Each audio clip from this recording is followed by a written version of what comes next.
একো হোৱা নাই। একচুৱেলি এটাই কথা, যিসকল নেতা আৰু নেতৃত্ব বহুত বেলেগ বস্তু।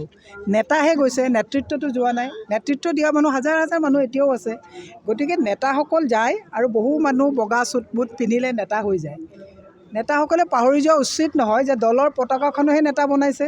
আজি বহু মানুহে আস্ফালন কৰে যে মই 60 লাখ টকীয়া গাড়ীত উঠোঁ, ডাঙৰ ডাঙৰ ফেক্টৰী আছে মানুহবিলাকৰ। এইবিলাকতো কংগ্ৰেছৰ অৱদান। ময়ো এটা দল কৰি আহিছোঁ, কিন্তু একো আমি তাৰ পৰা লৈ অহা নাই।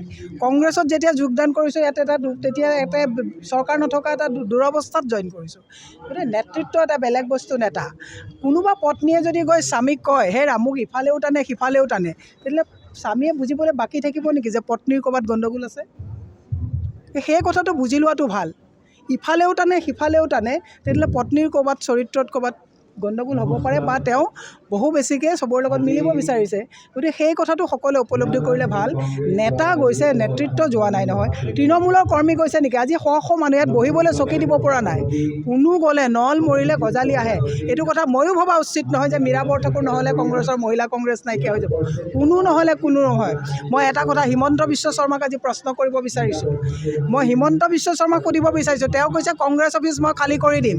বিজেপি অফিচটো যে বেক দুৱাৰেদি খালী হৈ আছে গম পাইছেনে নাই? বিজয়া চক্ৰৱৰ্তী, ৰমেন ডেকা, ৰাজেন গোহাঁই, ৰঞ্জিত দত্ত, এইবিলাক আপোনাৰ মিছন ৰঞ্জন দাস, এইবিলাক মানুহ যে এফালৰ পৰা যে বেক গেটত দি যে তেওঁ পাছ দি আছে, আৰু চব মানুহ যে তেওঁ বিজেপি অফিচত আকৌ কংগ্ৰেছ অফিচৰ নিচিনা তলা লগাব বিচাৰি তেওঁ যে AGP অফিচত বাহৰ পাতিছে, সেই খবৰবিলাক বিজেপি মানুহে পোৱা নাই নেকি? আমাৰ লগততো বিজেপিৰ পুৰণা মানুহবিলাকে, হতাগ্ৰস্ত মানুহবিলাকে কথা পাতে যে দলটো আহি শেষ কৰিলে। তেওঁ কংগ্ৰেছ শেষ কৰি বিজেপি শেষ কৰিব গৈছে, AGP অফিচো শেষ কৰিব। AGP দুজনহে আছে, অতুল বৰা আৰু কেশৱ মহন্তইহে AGP চলাই আছে।